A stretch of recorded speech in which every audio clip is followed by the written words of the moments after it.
63 நாயன்மார்கள்ல ஒருவரான கண்ணப்ப நாயனாரின் வாழ்க்கை கதைதான் கண்ணப்பாவா எடுக்கப்பட்டிருக்கு. சின்ன வயசுல இருந்தே கடவுள் நம்பிக்கை இல்லாம இருக்காரு வேடுவ குலத்துல பிறந்த திண்ணன். அவர் வசிக்கிற உடுமூர்ல 5 ஆதிக்குடிகள் வசிக்கிறாங்க. அங்க இருக்கிற மலையில சிவபெருமான் வாயுலிங்கமா அருள் பாலிச்சுட்டு வராரு. ஆனா அந்த லிங்கத்தை திண்ணன் வெறும் கல்லு அப்படிங்கிறாரு. ஆனா அதோட ஆற்றல் அறிஞ்ச காளாமுகி இனக்குழுவோட தலைவன் வாயுலிங்கத்தை அபகரிக்க உடுமூர் மீது படையெடுக்கிறாரு.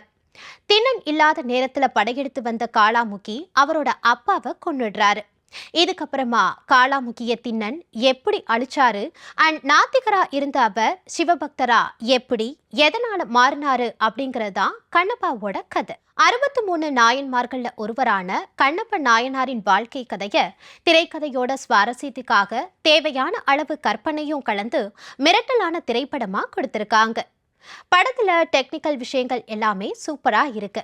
கிராபிக்ஸ், விஷுவல் எஃபெக்ட்ஸ் இதையெல்லாம் அதிகம் நம்பாம ஆதிக்குடிகளோட வாழ்க்கைய முடிஞ்ச அளவுக்கு ரியலா காட்டியிருக்காங்க. திண்ணனா நடிச்சிருக்க விஷ்ணு மஞ்சு அருமையான நடிப்பை கொடுத்திருக்காரு. கேரக்டருக்காக உடலை செதுக்கி இருக்காரு. கதை திரைக்கதையும் அவரே எழுதியிருக்காரு. மகாதேவ சாஸ்திரியா மோகன் பாபு, ருத்ரனா வந்து கண்ணப்பனுக்கு சிவசக்தியை உணர வைக்கிற பிரபாஸ், அர்ஜுனனோட மோதும் கிராதாவா வர மோகன்லால் எல்லாருமே நல்ல நடிப்பு கொடுத்திருக்காங்க.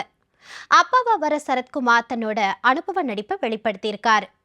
திண்ணனோட காதலியா வர பிரீத்தி முகுந்தன் நடிப்பும் நல்லாவே இருக்கு. ஆனா ஆன்மீக படத்துல அவங்களோட கேரக்டர் கொஞ்சம் கவர்ச்சியா இருக்கிறது நெருடலா இருக்கு. சிவபெருமான் பார்வதி கேரக்டர்ல அக்ஷய்குமார், காஜல் அகர்வால் 2 பேருமே நல்லாவே நடிச்சிருக்காங்க.